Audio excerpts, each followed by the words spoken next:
Assalamualaikum warahmatullahi wabarakatuh.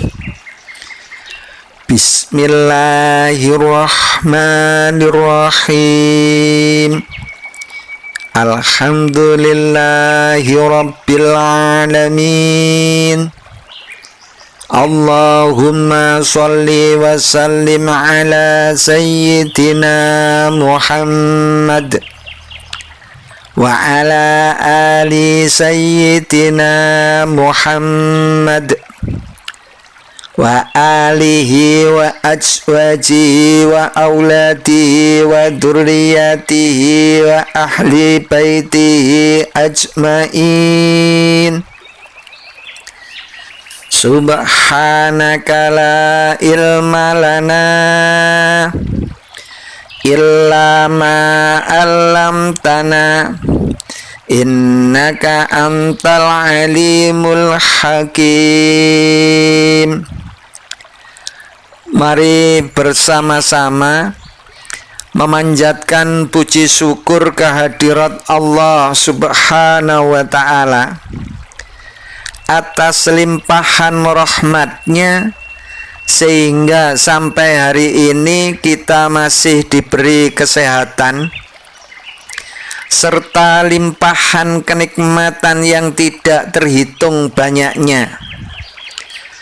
Sholawat dan salam semoga tercurah kepada junjungan kita Nabi Muhammad Sallallahu Alaihi Wasallam beserta keluarganya, sahabat-sahabatnya, serta melimpah kepada kita semua. Semoga yang hadir dalam kajian ini seluruh keluarganya dimuliakan Allah, diangkat derajatnya, dimudahkan urusannya, diberi rezeki yang barokah pada akhir hayatnya, husnul khotimah. Amin. Mari bersama-sama ngaji tarjim untuk memahami makna Al-Quran. Semoga Allah Subhanahu wa ta'ala memberikan kefahaman kepada kita. Mari bersama-sama melanjutkan ngaji kita pada hari ini, Surat An-Nisa ayat 1 sampai dengan ayat 3, berisi tentang hukum keluarga, kewajiban para wasi terhadap asuhannya, dan kewajiban para wali terhadap orang yang di bawah perwaliannya. Dijelaskan dari ayat 1 sampai dengan ayat 6. Muqaddimah. Surat An-Nisa yang terdiri dari 176 ayat itu adalah surat Madaniyah yang terpanjang sesudah surat Al-Baqarah. Dinamakan An-Nisa karena dalam surat ini banyak dibicarakan hal-hal yang berhubungan dengan wanita, serta merupakan surat yang paling banyak membicarakan hal itu dibanding dengan surat-surat yang lain. Surat yang lain yang banyak juga membicarakan tentang hal wanita ialah surat At-Thalaq. Dalam hubungan ini bisa disebut surat An-Nisa dengan sebutan surat An-Nisa Al-Kubro atau surat An-Nisa yang besar.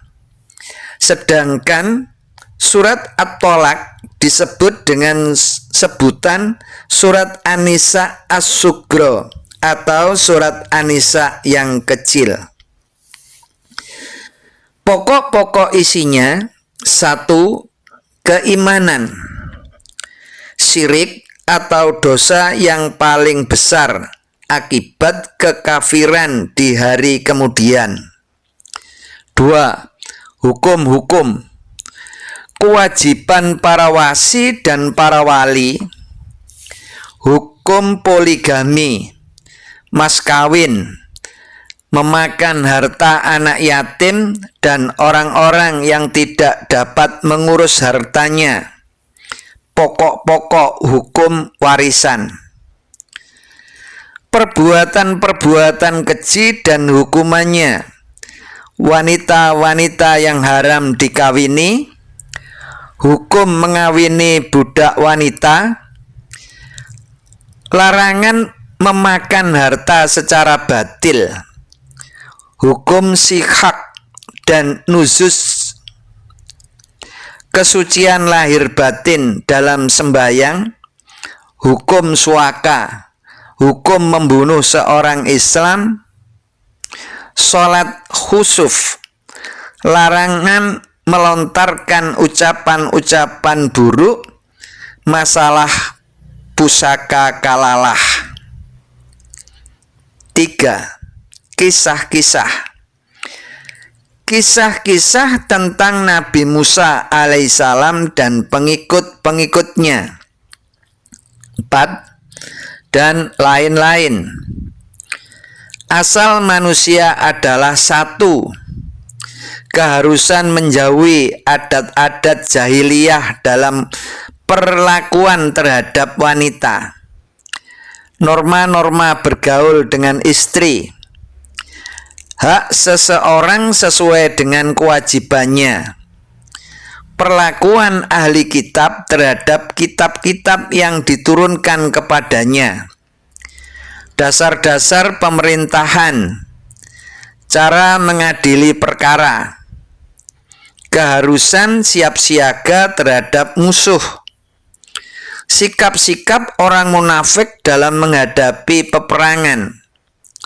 Berperang di jalan Allah adalah kewajiban tiap-tiap mukalaf. Norma dan adab dalam peperangan. Cara menghadapi orang-orang munafik. Derajat orang yang berjihad. A'udzu billahi minasyaitonir rajim. Bismillahirrahmanirrahim. Ya ayyuhan nasu اتقوا ربكم الذي خلقكم من نفس واحدة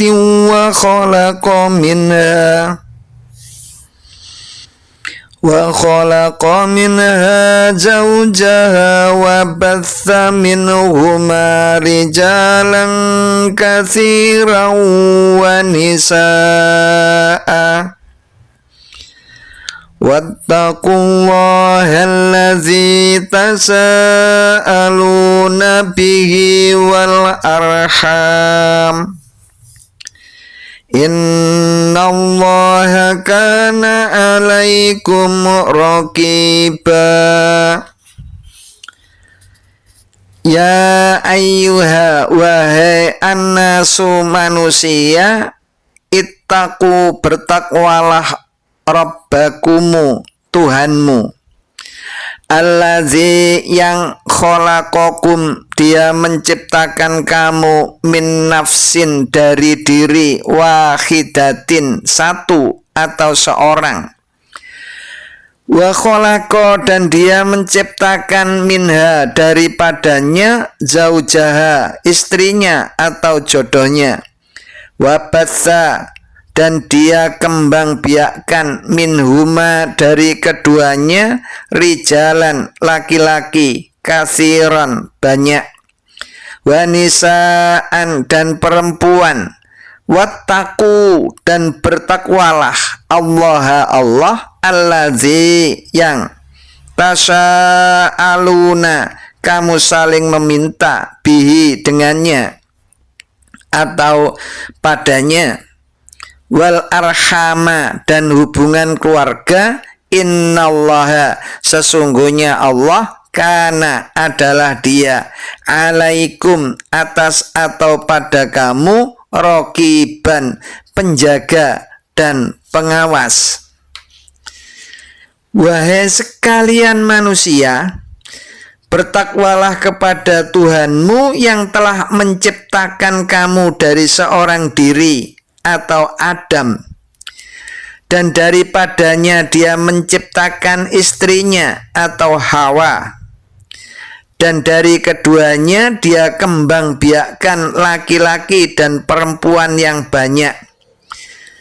Dan bertakwalah kepada Allah yang dengan namanya kamu saling meminta satu sama lain, dan peliharalah hubungan keluarga. Sesungguhnya Allah selalu menjaga dan mengawasi kamu. Wa atul yatama amwalahum wa la tatabaddalul khabitha bit thayyib wa la ta'kulu amwalahum ila amwalikum innahu kana huban kabira.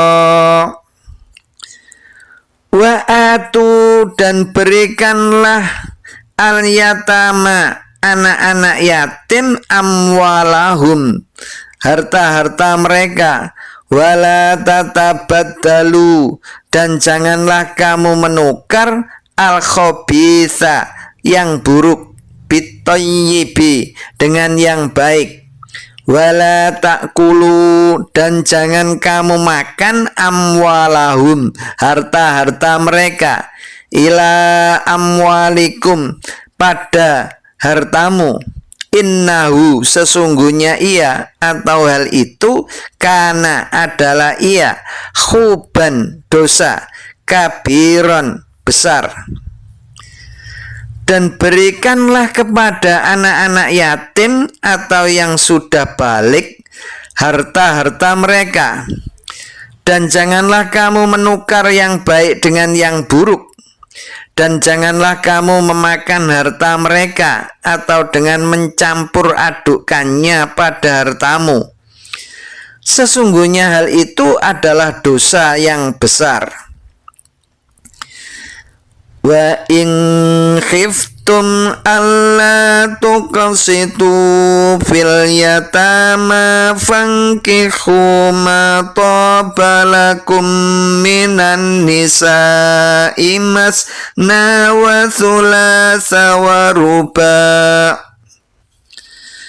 Fa in khiftum alla ta'dilu fawahidatan aw ma malakat aymanukum dzalika adna alla ta'ulu. Wa in, dan jika khiftum, kamu takut, Allah, bahwa tidak, tuk situ, kamu berlaku adil, fil yatama, dalam atau terhadap anak-anak yatim, fangkihu, maka kawinilah, matoba, apa yang baik atau senangi, lakum, bagimu, minan nisa'i, dari perempuan-perempuan, masna, berdua, wasulasa, dan bertiga, waruba'a, dan berempat. Fa'in, maka jika khiftum, kamu takut, Allah, bahwa tidak, takdilu, kamu berlaku adil, fawahidatan, maka satu saja, auma malakat, atau apa yang kamu miliki, aimanukum, tangan kananmu atau budakmu, zalika, demikian itu, adna, lebih dekat, Allah, bahwa tidak, ta'ulu, kamu berbuat aniaya. Dan jika kamu takut tidak akan dapat berlaku adil terhadap anak-anak yatim perempuan, maka kawinilah perempuan-perempuan yang kamu senangi, 2, 3, atau 4. Maka jika kamu takut tidak akan dapat berlaku adil, maka hendaklah cukup satu saja, atau kawinilah budak-budak yang kamu miliki. Yang demikian itu adalah lebih dekat kepada tidak berbuat aniaya. Shadaqallahul azim. Maha benar Allah dengan segala firman-Nya. Keterangan ayat 1. Hai sekalian manusia, bertakwalah kepada Tuhanmu yang telah menciptakan kamu dari diri yang satu dan daripadanya. Maksud daripadanya menurut jumhur mufassirin ialah dari bagian tubuh atau tulang rusuk Adam alaihissalam, berdasarkan hadis riwayat Bukhari dan Muslim. Di samping itu ada pula yang menafsirkan bahwa padanya ialah dari unsur yang serupa, yakni tanah yang daripadanya Adam alaihissalam diciptakan. Keterangan ayat 1. Kamu saling meminta satu sama lain. Maksudnya menurut kebiasaan orang Arab, apabila mereka menanyakan sesuatu atau memintanya kepada orang lain, mereka mengucapkan nama Allah seperti as'aluka billah. Artinya saya bertanya atau meminta kepadamu dengan nama Allah. Keterangan ayat 3. Kemudian jika kamu takut tidak akan dapat berlaku adil. Maksudnya berlaku adil ialah perlakuan yang adil dalam meladeni istri, seperti pakaian, tempat, giliran, dan lain-lain yang bersifat lahiriah. Keterangan ayat 3. Maka kawinlah seorang saja. Maksudnya Islam memperbolehkan poligami dengan syarat-syarat tertentu. Sebelum turun ayat ini, poligami sudah ada dan pernah pula dijalankan oleh para nabi sebelum Nabi Muhammad SAW. Ayat ini membatasi poligami sampai 4 orang saja. Semoga ngaji kita pada hari ini bersamaan dengan turunnya hidayah Allah Subhanahu wa ta'ala. Amin. Demikian yang bisa saya sampaikan. Mohon maaf atas segala kekurangan dan kekhilafan. Wassalamualaikum warahmatullahi wabarakatuh.